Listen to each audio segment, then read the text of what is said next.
নমস্কার, আমি Diganta Banerjee, West Bengal state medical faculty certified একজন রেনাল থেরাপিস্ট। আজকে আমরা কথা বলবো একটা খুব স্পেসিফিক সমস্যা নিয়ে। অর্থাৎ কি ধরনের সমস্যা? আহ, আমরা যখন ডায়ালিসিস ইউনিটে ডায়ালিসিস পেশেন্ট দেখি, তখন তার সঙ্গে মোটামুটি আমাদের যা কথাবার্তা হয়, তাতে আমরা দেখতে পাই কিছু কিছু পেশেন্টের বক্তব্য যে আমি একটা সময় প্রচুর জল খেতাম, তারপরেও আমার কিডনির সমস্যা দেখা দিয়েছে। কি করে হয়? কারণ আমরা তো জানি জল খেলে কিডনি ভালো থাকে, এবং এমনিও র্যান্ডামলি রাস্তায় চলাফেরা করতে করতে একজন আরেকজনের সঙ্গে কথা কথা বলছে, হঠাৎ করে শোনা গেল যে সে বলছে যে এই কিডনিটা ভালো রাখবো কি করে রে? উল্টো দিক থেকে লোক বলবে বেশি বেশি করে জল খা। তো আমাদের মধ্যে যে কনসেপ্টটা আছে শুধু বেশি বেশি করে জল খেলে কিডনি ভালো থাকবে, এই যে কনসেপ্টটা, এটা একদম একটা ভুল কনসেপ্ট। সুতরাং আমাদেরকে আগে জানতে হবে যে কিডনি পেশেন্টরা যে কিডনির সমস্যার সঙ্গে সম্মুখীন হয়, সেই সমস্যার সম্মুখীন কেন হয়। অর্থাৎ তার সঙ্গে কি সত্যি জল বেশি করে খাওয়া না খাওয়া তার কি কোনো সম্পর্ক আছে, নাকি অন্য কোনো কারণ? এই জিনিসটা আমাদের খুব ভালো করে আজকে বুঝতে হবে। তো প্রথমেই আমরা দেখব যে কিডনি পেশেন্টকে আমরা ক ভাগে ভাগ করতে পারি। টোটালি আমরা দুটো ভাগের কিডনি পেশেন্ট পাই, দু ধরনের পাই। এক, একেআই। দুই, সিকেডি। অর্থাৎ একেআই মানে হচ্ছে যে পেশেন্টের কিডনি জাস্ট ইনজিওর্ড।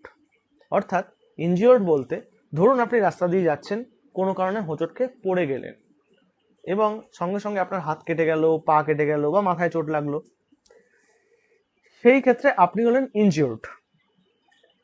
আবার উল্টো দিকে ধরুন আপনার সামনে কেউ একজন যেতে যেতে হঠাৎ করে কোনো একটা বড় দুর্ঘটনার সম্মুখীন হলেন এবং তিনি মারা গেলেন। তার মানে কি, কিডনি তার সে ড্যামেজ হয়ে গেল। অর্থাৎ সে আর কখনো পুনরায় তার নিজের স্বাভাবিক কাজকর্মগুলো করতে পারবে না। তো ঠিক কিডনির ক্ষেত্রেও সেম জিনিসটা হয়ে থাকে। কোনো কারণে কিডনি যদি ইনজিওর্ড হয়ে থাকে, তখন সেক্ষেত্রে আমরা সেটাকে একেআই পার্টে ফেলি, অর্থাৎ অ্যাকিউট কিডনিস ইনজুরি। আর যদি কোনো কারণে কিডনি পুরোপুরি কাজ করা বন্ধ করে দেয়, অর্থাৎ কিডনি পার্মানেন্টলি ড্যামেজ হয়ে যায়, তখন সেটাকে আমরা বলি সিকেডি, ক্রনিক কিডনি ডিজিজ। অর্থাৎ পার্মানেন্টলি না হলেও কিডনি ম্যাক্সিমাম কাজ করা বন্ধ করে দিয়েছে, তার স্বাভাবিক কাজগুলো করতে পারছে না। অর্থাৎ তার যে মেন কাজ, যে টোটাল ব্লাডটাকে পিউরিফিকেশন করা, সেই পিউরিফায়ার কাজটি করতে পারছে না, এবং যার ফলে আরো সমস্যা দেখা দিচ্ছে। সেই সময়টাকে বলি আমরা ক্রনিক কিডনি ডিজিজ বা সিকেডি পেশেন্ট। এখন এই সিকেডি পেশেন্ট বা সিকেডি বা এই কিডনির রোগটাকে আপনি এড়াবেন কি করে? আপনি যে শুধু যদি বেশি বেশি করে জল খান তাহলে কি আপনার কিডনি রোগ হবে না, এরকম কি? না, এরকমটা নয়। এই সিকেডি হওয়ার পিছনে মেনলি দুটো মেন কারণ থাকে, দুটো মেন ডিজিজ থাকে। আমরা যখন ডায়ালিসিস ইউনিটে যাই, ডায়ালিসিস পেশেন্টদের সঙ্গে যখন কথাবার্তা বলি বা তাদের কেস হিস্ট্রি ঘাঁটতে গিয়ে আমরা এটা জিনিস লক্ষ্য করে দেখেছি যে মেনলি পেশেন্টের সিকেডি হওয়া বা ডায়ালিসিসের দিকে চলে আসার পিছনে মূল দুটো কারণ থাকে। এক, ডায়াবেটিস। দুই, হাইপারটেনশন। এই দুটো রোগ এখন প্রায় ঘরে ঘরে হয়ে আছে। অর্থাৎ আর আপনি যদি এই রোগগুলোর মধ্যে যে কোনো একটিতে সাফার করে থাকেন, তাহলে কিন্তু আপনাকে সঙ্গে সঙ্গে সতর্ক হয়ে যেতে হবে। আপনি কিন্তু একদম রেড জোনের মধ্যে রয়েছেন, যে কোনো সময় আপনার কিডনি কিন্তু এফেক্ট করতে পারে। তাহলে আমরা কি দেখতে পেলাম? কিডনি এফেকশনের জন্য শুধুমাত্র জল কম খাওয়াটাই কিন্তু দায়ী নয়, আরো দুটো জিনিস দায়ী। এক, ডায়াবেটিস। দুই, হাইপারটেনশন। আরো কি কি কারণ হতে পারে? আরো অনেক ধরনের কারণ, ফ্যাক্টরস হতে পারে, আরো অনেক ধরনের রিজনস হতে পারে। তার মধ্যে ইন জেনারেল যে রিজনগুলো হয় সেগুলো আমি বলছি। ধরুন আপনার কোমরে ব্যথা করছে বা মাথায় ব্যথা করছে, খুব একটু সামান্য দাঁতে ব্যথা করছে, কোথাও ব্যথা হচ্ছে, আপনি সঙ্গে সঙ্গে একটা পেন কিলার খেয়ে নিলেন। দেখা গেল আপনি মাসে মাসে গাঁদাগুচ্ছের পেন কিলার খাচ্ছেন। সেক্ষেত্রে কিন্তু আপনার কিডনিকে এফেক্ট করতে পারে খুব বাজেভাবে। এছাড়াও আপনার যদি প্রচণ্ডভাবে জাঙ্ক ফুড খাওয়ার হ্যাবিট থাকে, কোনো এক্সারসাইজ করার কোনো হ্যাবিট নেই, ধরুন কোথাও হেঁটে যান না, গেলে সাইকেল বাইক এইসবে করে যান, এক্সারসাইজ একদম করে না, প্রচুর জাঙ্ক ফুড খাচ্ছেন, তাহলে কিন্তু সেক্ষেত্রে আপনার কিডনি এফেক্ট করতে পারে। আমরা আরেকবার একটু ঝালিয়ে নিই, তাহলে আমাদের কি কি কারণের জন্য কিডনি এফেক্ট করতে পারে। অর্থাৎ জল কম খাওয়া, এটা তো একদম ন্যাচারাল, অবশ্যই জল কম খেলে কিডনির সমস্যা দেখা দেবে, এটা স্বাভাবিক, এটার কোনো দ্বিমত নেই। কিন্তু এইটা ছাড়াও আর কি কি হতে পারে, আপনি যদি ডায়াবেটিসে ভুগে থাকেন তাহলে আপনার কিডনির সমস্যা হবে, আপনি যদি হাইপার টেনশনে ভুগে থাকেন তাহলে আপনার কিডনির সমস্যা হবে।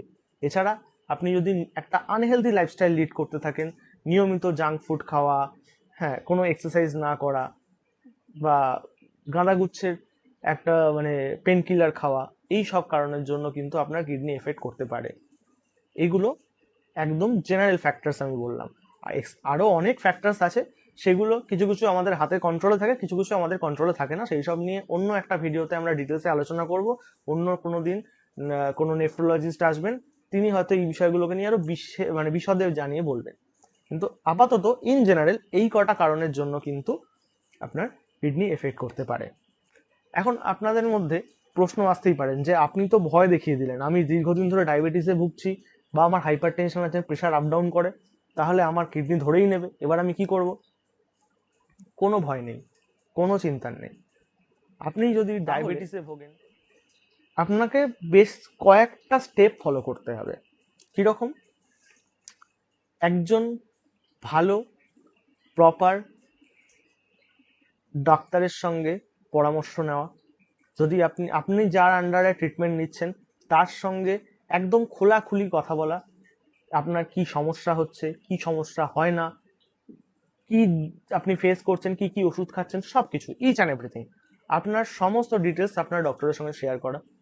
তিনি আপনাকে কিছু স্পেসিফিক মেডিসিন দেবেন, তিনি আপনাকে স্পেসিফিক কিছু গাইডলাইন্স বেঁধে দেবেন যে এইগুলো করতে হবে, এইগুলো করা যাবে না। এবং আপনার কাজ হবে বাধ্য বাচ্চার মতো সেই সব গাইডলাইন্সগুলোকে ফলো করা, মেডিসিনগুলোকে টাইম টু টাইম নেওয়া, এবং বাড়িতে একটা ছোট্ট সিবিজি মেশিন কিনে রাখা। প্রত্যেক দিন অন্তত 2বার করে যদি সম্ভব হয়, খাওয়ার আগে এবং পরে নিজের ব্লাড সুগারটা চেক করা এবং সেটা নোট করে রাখা। এবং পরে যখন আপনি ডাক্তার দেখাতে যাচ্ছেন তখন সেই চার্টটা ডাক্তারকে দেখানো যে আমার এই সুগার লেভেল এরকমভাবে আমার আপ ডাউন হচ্ছে, বা এই হয়, খাওয়ার আগে এই ছিল, খাওয়ার পরে এই আছে। তো এই জিনিসগুলো আপনাকে প্রপারলি মেনটেন করতে হবে। আর কি করতে হবে?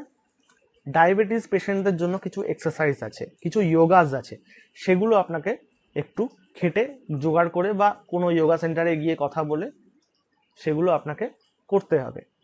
আর প্রপারলি ডায়াবেটিক ডায়েটের মধ্যে আপনাকে আসতে হবে। একজন ডায়েটিশিয়ানের পরামর্শ নিন, ডায়াবেটিক ডায়েট ফলো করুন, প্রপারলি মেডিকেশনস খান, এক্সারসাইজ করুন, হেলদি লাইফস্টাইল লিড করুন। বিশ্বাস করুন, কিডনি কেন, আপনার কোনো সমস্যা হবে না, আপনি খুব ভালো একটা লাইফ লিড করতে পারবেন, আপনার ডায়াবেটিস আপনাকে কোনো সমস্যা দেবে না। কিন্তু আপনি যদি তাকে মেনটেন না করতে পারেন তাহলে কিন্তু সমস্যা।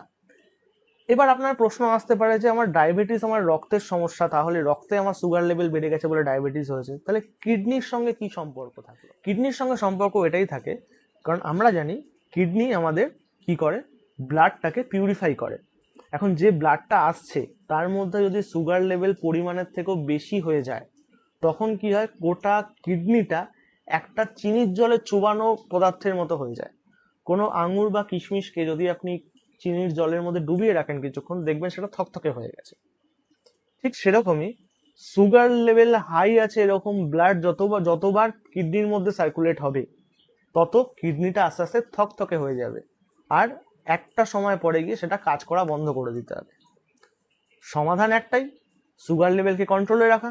কিভাবে রাখবেন তার স্টেপগুলো আমি আগে। Second, hyper tension. এরকম অনেক পেশেন্ট আছেন যাদের প্রেশার সবসময় হাই থাকে বা আপ ডাউন করতে থাকে, ফ্ল্যাকচুয়েট করতে থাকে। তাদের ক্ষেত্রে বিশেষ বেশি কিচ্ছু বলার নেই, একটা কাজ আপনি করুন, সল্টটাকে রেস্ট্রিক্টেড করে দিন, নুন খাওয়া প্রায় ছেড়ে দিন। এবং যারা হাইপার টেনশনের মধ্যে নেই বা কোনো রোগ তাদের মধ্যে নেই, তারা একদম ওয়েল অ্যান্ড গুড আছে, তাদের ক্ষেত্রেও সাজেশন একটাই যে সল্টের পরিমাণটা একদম কমিয়ে দিন।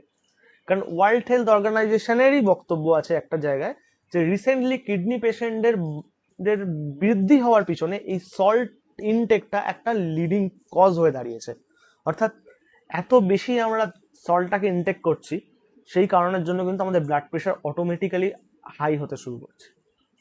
আপনি যদি হাইপার টেনশনের রোগী হন কিংবা আপনার প্রেশার যদি ঘন ঘন ফ্ল্যাকচুয়েশন করতে থাকে, কিচ্ছু করার দরকার নেই, সিম্পলি আপনি একজন ভালো ডাক্তারের সঙ্গে পরামর্শ করুন এবং বাড়িতে প্রেশার মাপার একটা মেশিন রাখবেন, প্রেশারটা মাপবেন দিনে 2বার করে অন্তত, সেটা নোট করে রাখবেন এবং প্রপারলি কিছু এক্সারসাইজ থাকে, এক্সারসাইজ করবেন, একদম হেলদি লাইফস্টাইলের মধ্যে থাকবেন, কোনো অসুবিধা নেই। আর হ্যাঁ, গরমকাল জলটা বেশি করে খাবেন। এইখানে আমি একটা পয়েন্ট খুব মিস করে গেছি, সেটা হচ্ছে এই জল খাওয়ার যে বিষয়টা। অনেকের বক্তব্য যে দিনে 5 লিটার করে জল খাও, অনেকে বলে 6 লিটার করে জল খাও, অনেকে বলে 3 লিটার, অনেকে বলে 4 লিটার। এখন আমরা খুব পাজেন্ট হয়ে যাই যে অ্যাকচুয়ালি আমাদের কতটা জল খাওয়া উচিত আমরা বুঝে পাই না। এখন ইউটিউবে বিভিন্ন এআই এর মাধ্যমে আসছে যে আপনি যদি টানা প্রত্যেকদিন 5 লিটার করে জল খেতে থাকেন তাহলে আপনার সঙ্গে 7 দিনে কি হবে, আস্তে আস্তে আপনার স্কিন গ্লো করবে, আপনার কি ডাইজেস্টিভ প্রবলেমগুলো সর্ট আউট হয়ে যাবে। ব্যাপারটা এতটাও মানে সহজ বিষয় নয়। জল প্রপারলি আপনাকে খেতে হবে এবং জল কতটা করে খাবেন সেটা আপনার নির্ভর করবে যে আপনি কতটা হাইড্রেটেড রয়েছেন, অর্থাৎ আপনার মধ্যে হাইড্রেশন লেভেলটা কতটা, সেটা আপনি কি করে বুঝবেন? আপনার ইউরিনের কালার দেখে। অর্থাৎ আপনি যখন ইউরিন করবেন বা আপনার যখন প্রস্রাব পাবে, আপনি প্রস্রাবের কালারটা যদি আপনি খেয়াল করে দেখেন, যদি সেটা ব্রাউন কালারের হয়, ব্রাউন বা রেডিশ কালারের হয়, তখন আপনাকে বুঝতে হবে যে রেডিশ ইয়েলো বা ব্রাউন কালারের যদি হয়, তখন আপনাকে বুঝতে হবে আপনার শরীর প্রচণ্ডভাবে ডিহাইড্রেট হয়ে আছে, মানে ইমিডিয়েটলি তার প্রচণ্ড জলের দরকার। তখন আপনাকে কিন্তু খুব বেশি বেশি বেশি বেশি করে জলটা খেতে হবে। আপনি যদি দেখেন খুব গাঢ় হলুদ রঙের প্রস্রাব হচ্ছে, তখন আপনার বুঝতে হবে যে আপনার কিন্তু জলের প্রয়োজন। বাট আপনার যদি পেচ্ছাপের কালার দেখা যায় যে হালকা হলুদ কিংবা জলের মতো সাদা, তখন বুঝতে হবে আপনি well hydrated. In general daily 3 থেকে 4 লিটার জল আপনি খেতে পারেন, এটা আপনার শরীরের জন্য ভালো। আদারওয়াইজ এইটা নির্ভর করবে, আপনি যদি ওয়ার্কআউট করে থাকেন আপনার সোয়েটের মাধ্যমে কিন্তু অনেকটা জল বেরিয়ে যায়, সেই হিসাবেও কিন্তু আপনার সেখানে এই জলের পরিমাণটা আপ ডাউন হতে পারে। একদম আপনি যদি কোনো ওয়ার্কআউট করেন, কোনো জিম সেন্টারে যান, সেখানে আপনার যিনি হেলথ কনসালটেন্ট আছে তার সঙ্গে আপনি আলোচনা করে নিতে পারেন। আর যদি কোনো হেভিলি ওয়ার্কআউট করেন আর ঘন ঘন জল খান, তাহলে সেই ক্ষেত্রে আমি একটা সাজেশন আপনাকে দেবো যে এটা করবেন না, এটা কিন্তু আপনার হার্টের উপর এবং ব্রেনের উপর চাপ ফেলতে পারে। তো সেই ক্ষেত্রে কিছু টিপস আছে, সেগুলো নিয়ে আরও একটা ভিডিও আসবে। আপাতত in gist of the video এটাই যে প্রপারলি জল খান, যতটা আপনার শরীরের প্রয়োজন ততটা জল খান, একটা হেলদি লাইফস্টাইল মেনটেন করুন, আপনার যে রোগের আপনি সাফার করছেন, আপনি যে রোগের মধ্যে দিয়ে যাচ্ছেন সেটাকে প্রপারলি ডায়াগনোসিস করুন এবং ডাক্তারের সঙ্গে খোলাখুলি আলোচনা করুন। একদম প্রপার চেক আপের মধ্যে থাকুন, একটা হেলদি লাইফস্টাইলের মধ্যে থাকুন, এক্সারসাইজ, ফুড রেস্ট্রিকশনস, গুড হ্যাবিটসের মধ্যে থাকুন, আপনি খুব ভালো থাকবেন, আপনার কিডনি খুব ভালো রাখবে। আজকের জন্য এইটুকুই। যদি কোনো স্পেসিফিক কোশ্চেন থেকে থাকে কমেন্ট সেকশনে জানাতে পারেন। যদি মনে হয় যে আমি কোথাও ভুল ইনফরমেশন দিয়েছি বা কোনো ইনফরমেশন নিয়ে ডাউট হচ্ছে, প্লিজ কমেন্টে জানাবেন। আমার হয়তো ভুল হলেও হতে পারে, সেটা শুধরে নেবো বা এটা নিয়ে পরবর্তী ভিডিওতে আপনাদের কোশ্চেনটাকে নিয়ে আমি আলোচনা করব। আজকের মতো এইটুকুই, দেখা হচ্ছে পরের ভিডিওতে। নমস্কার।